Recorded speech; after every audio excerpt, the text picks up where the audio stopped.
Lieutenant Sarah Wilson's hands trembled uncontrollably as she attempted to demonstrate proper weapon handling to 12 junior officers at Fort Bragg's advanced leadership course at 6 a.m. But what nobody knew was that those same shaking hands had once led Rangers through the deadliest missions in Afghanistan. Which city are you watching from? Share it in the comments. Maybe someone else from your city is here too.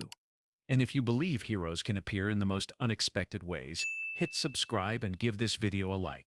Major Robert Hayes, the senior instructor for the officer leadership course, watched Sarah's struggles with barely concealed frustration. In his 21 years of developing Army leaders, he had never encountered an officer who appeared to lack the basic confidence and composure required for infantry command. The sight of Sarah's trembling hands and hesitant voice during tactical instruction was professionally concerning for everyone involved in the program. "Wilson," Major Hayes called out, his voice carrying the authority of someone who had trained thousands of officers. "These lieutenants need to see confident leadership demonstrated by someone who actually looks like they belong in command of soldiers." Sarah finally managed to properly clear her M4 carbine after her third attempt, her face flushed with humiliation, as fellow officers exchanged glances that ranged from pity to barely concealed amusement. She knew exactly what everyone thought of her: weak, possibly unsuitable for combat leadership, and definitely not someone they would trust to lead soldiers in dangerous situations. But the truth about Sarah Wilson was buried in classified files that required presidential-level clearance to access, involving combat operations with the 75th Ranger Regiment, that had earned her decorations for valor, while creating psychological wounds that made routine training feel like psychological torture. Lieutenant Rodriguez, one of the more vocal critics in Sarah's leadership class, whispered loud enough for others to hear, "How is she going to lead infantry soldiers when she can't even hold a rifle steady? Her hands shake like she's terrified of her own weapon." Lieutenant Martinez nodded in agreement, adding his own commentary. "6 months in this course, and she still looks like she's about to cry every time we do tactical exercises. Maybe she should have chosen a different branch." The cruel irony was that Sarah's trembling hands had once held the steady aim that saved an entire Ranger platoon from annihilation. The morning tactical exercise was designed to test the leadership abilities of junior officers under simulated combat conditions. Sarah was assigned to lead a squad-sized element through a complex urban warfare scenario that required confidence, clear communication, and the ability to make rapid tactical decisions under pressure. "Wilson, you'll be leading 2nd Squad through the urban assault course," Major Hayes announced, studying his clipboard with obvious reluctance. "Your mission is to clear 3 buildings and neutralize enemy positions while maintaining squad cohesion and avoiding casualties." Sarah accepted the mission briefing with hands that were visibly shaking, despite her efforts to control the physical manifestations of anxiety that had plagued her since returning from her classified deployments. Her voice was barely above a whisper when she acknowledged the assignment. "Roger, sir. 2nd Squad will execute building clearance operations." Major Hayes studied Sarah's demeanor with growing concern. "Wilson, you need to project confidence and authority.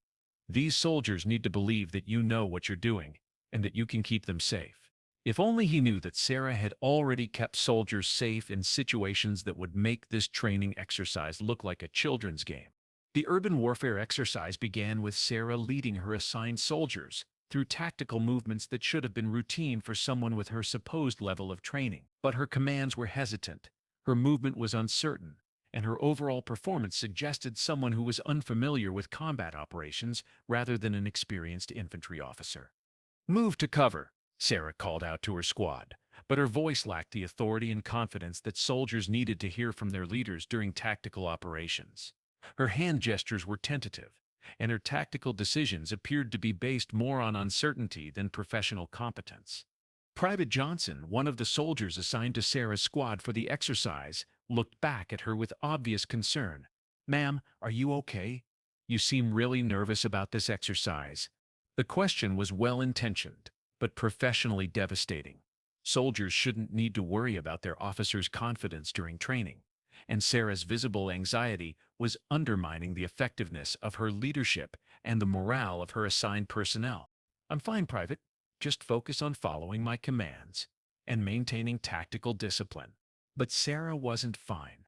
and everyone participating in the exercise could see that she was struggling with something that went beyond normal training stress.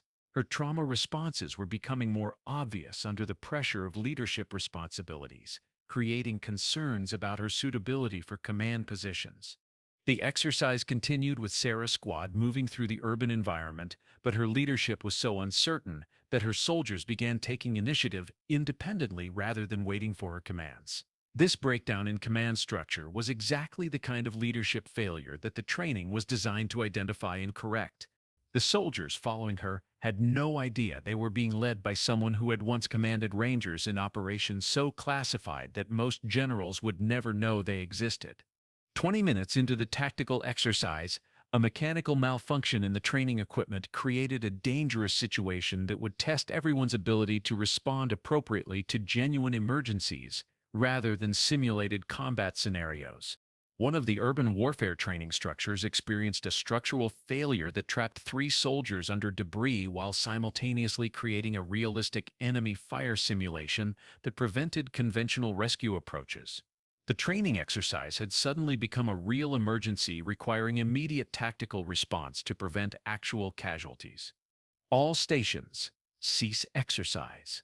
Cease exercise, came the urgent radio call as instructors realized that soldiers were facing genuine danger rather than training scenarios.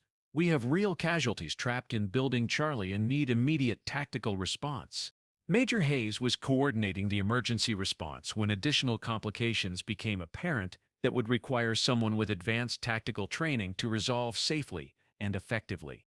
The trapped soldiers are in a position that's exposed to continued training fire from automated systems that we can't shut down remotely, reported the safety officer over the radio. We need someone with advanced tactical experience to coordinate a rescue under simulated fire conditions. That's when the moment arrived that would reveal who Sarah Wilson really was beneath the trembling hands and uncertain voice. Sarah stepped forward, her decision made despite knowing it would expose capabilities she had been concealing throughout her time at the officer leadership course. Major Hayes, Sarah said, her voice suddenly steady in a way that nobody at Fort Bragg had heard before. I volunteered to coordinate the tactical rescue operation. Hayes stared at Sarah with complete disbelief. Wilson, this requires someone with advanced combat experience and tactical leadership capabilities under stress. You've been struggling with basic training exercises. Sarah met his gaze with confidence that nobody had seen during 6 months of training. Sir, I have tactical experience that's relevant to this situation. The implication was significant, but before Hayes could question Sarah further, the emergency situation deteriorated in ways that required immediate action regardless of conventional protocols and training procedures. Major, the automated training systems are creating a realistic fire pattern that's preventing our rescue teams from reaching the trapped soldiers, the emergency coordinator reported. We need someone who can coordinate tactical movement under fire to extract casualties safely. Hayes made a command decision based on desperation rather than confidence in Sarah's demonstrated abilities. Wilson, if you have any tactical experience that might help this situation, now is the time to prove it. What happened next would reveal the truth that had been hidden beneath months of carefully concealed trauma responses. Sarah transformed completely, revealing capabilities that shocked everyone who had been watching her struggle with basic leadership tasks for months. Her movements became fluid and professional. Her voice carried unmistakable authority, and her tactical decision-making demonstrated extensive experience with combat operations under extreme pressure. I need 2 fire teams to establish suppressive positions on the flanks while a rescue element approaches from the covered route. Sarah commanded with tactical expertise that exceeded anything taught in basic officer training. We'll use smoke to conceal movement and coordinate timing to minimize exposure to the training fire patterns. Major Hayes watched in amazement as Sarah coordinated the rescue operation with professional competence that transformed his understanding of her actual background and capabilities. Her tactical commands were precise, her timing was perfect, and her leadership inspired confidence in ways that made her previous struggles seem impossible to believe. Wilson, where did this come from? Hayes asked as he watched Sarah direct tactical movements that would challenge experienced combat veterans. You're demonstrating leadership capabilities that would require years of specialized training and combat experience. Sarah was focused entirely on the rescue operation, but her response carried authority that nobody at Fort Bragg had heard from her before. Sir, I have operational experience that I haven't discussed previously. The rescue operation was executed flawlessly under Sarah's tactical direction.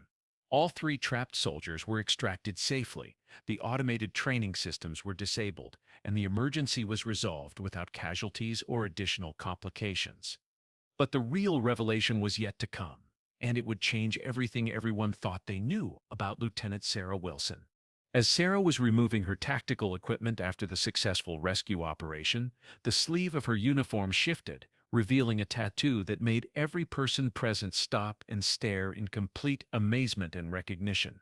A Ranger tab, professionally inked in military regulation style, was clearly visible on her upper arm. The distinctive curved tab with Ranger lettering was unmistakable, representing one of the most elite qualifications available to Army personnel and requiring completion of one of the military's most demanding training programs. "Holy shit," whispered Lieutenant Rodriguez, staring at the tattoo with awe and sudden understanding. "Wilson, you're a Ranger? You actually graduated from Ranger School?" Sarah quickly adjusted her sleeve, but the damage was done.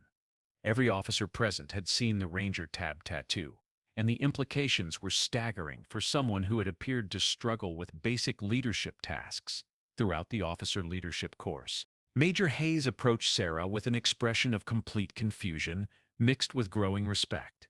"Wilson, that Ranger tab is yours? You're actually Ranger qualified?" Sarah held her sleeve in place with obvious reluctance to discuss the significance of her concealed qualification. "Yes, sir. I completed Ranger School and served with the 75th Ranger Regiment." Hayes was processing the revelation that his most struggling leadership student was actually a Ranger qualified officer with elite military training. "Wilson, Rangers don't get assigned to basic leadership courses unless there are extraordinary circumstances involved in their career progression." The final revelation would explain everything and transform everyone's understanding of what real strength looks like. Sarah realized that maintaining her cover was no longer possible given what had been revealed through her tactical performance and the exposure of her Ranger qualification tattoo. "Major Hayes, I can't discuss the specific operations, but I served with the 75th Ranger Regiment in classified direct action missions before being assigned to this leadership course as part of a psychological recovery program." The conversation was interrupted by the arrival of Colonel Patricia Martinez, the commanding officer of Fort Bragg's Officer Training Command, who had been notified about the emergency situation and the revelation of Sarah's concealed Ranger background.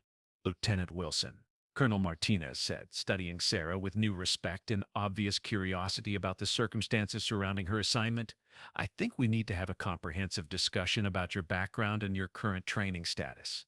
2 hours later, Sarah found herself in Colonel Martinez's office, along with Major Hayes and the civilian psychologist who had introduced himself as Dr. Michael Thompson from the Department of Defense Mental Health Services.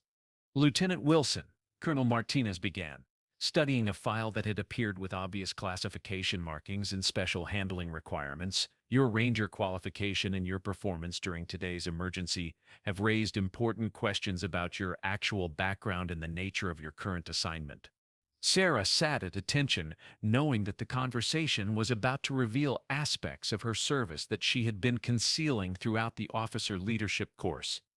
"Yes, ma'am." Dr. Thompson opened a comprehensive file folder containing documents that Sarah recognized from her psychological treatment and recovery process. "Sarah, your performance today demonstrated leadership capabilities that aren't consistent with your apparent struggles during routine training." Colonel Martinez leaned forward, her expression showing respect mixed with concern for Sarah's well-being. "Wilson, how do you reconcile struggling with basic leadership tasks with coordinating a complex tactical rescue operation that required advanced combat experience?" Sarah chose her words carefully, knowing that her explanation would need to balance operational security requirements with the need to justify her current situation and training assignment. "Ma'am, I'm participating in a psychological recovery program designed to help combat veterans with post-traumatic stress transition back to conventional military leadership roles following traumatic operational experiences." Dr. Thompson nodded with understanding and professional empathy. Sarah, your leadership difficulties during training are related to post-traumatic stress disorder that makes routine military environments psychologically triggering, while your tactical capabilities remain fully intact during actual emergency situations where lives are at stake. Colonel Martinez considered this explanation while reviewing Sarah's personnel file and the documentation of her struggles during the officer leadership course. Wilson, are you saying that your apparent leadership problems are part of therapeutic treatment rather than actual competency issues?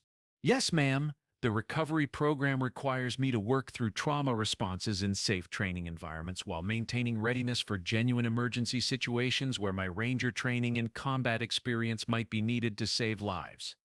Dr. Thompson leaned forward with obvious respect for Sarah's service and the challenges she had faced. Sarah, today's successful rescue operation proved that your tactical leadership skills are not only intact, but exceptional, and that you're ready for assignments that make better use of your actual capabilities while supporting your continued psychological recovery. Colonel Martinez stood up, clearly impressed by the revelation of Sarah's true background and the success of her recovery program. Wilson, what kind of assignments are we discussing for someone with your unique combination of Ranger qualifications and specialized psychological needs?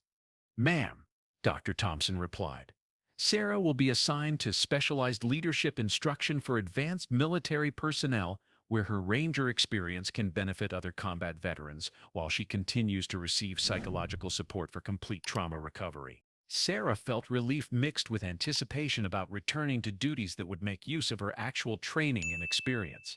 Ma'am, will I continue with conventional leadership training, or will my assignment change to reflect my actual background? Colonel Martinez smiled with obvious respect for Sarah's service and sacrifice.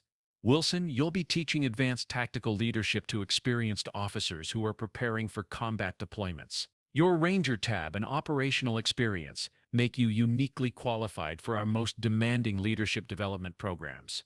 3 months later, Captain Sarah Wilson stood before a class of 15 experienced officers at Fort Bragg's Advanced Combat Leadership Institute, wearing the Ranger tab proudly on her uniform sleeve and the instructor badge that marked her as qualified for the Army's most elite leadership training programs. Major Hayes, who had requested assignment as her assistant instructor, watched as Sarah demonstrated tactical leadership techniques that incorporated lessons learned from actual Ranger operations and the psychological recovery process that had allowed her to return to effective service. Captain Wilson, your students are developing leadership capabilities that exceed anything we've achieved in conventional officer training programs, Hayes observed with obvious admiration for Sarah's transformation and effectiveness. Sarah smiled, watching her students apply combat-proven leadership techniques that she could finally share without compromising her recovery process or revealing inappropriate classified information. Major, I'm teaching them methods that work when leadership decisions determine whether soldiers come home alive.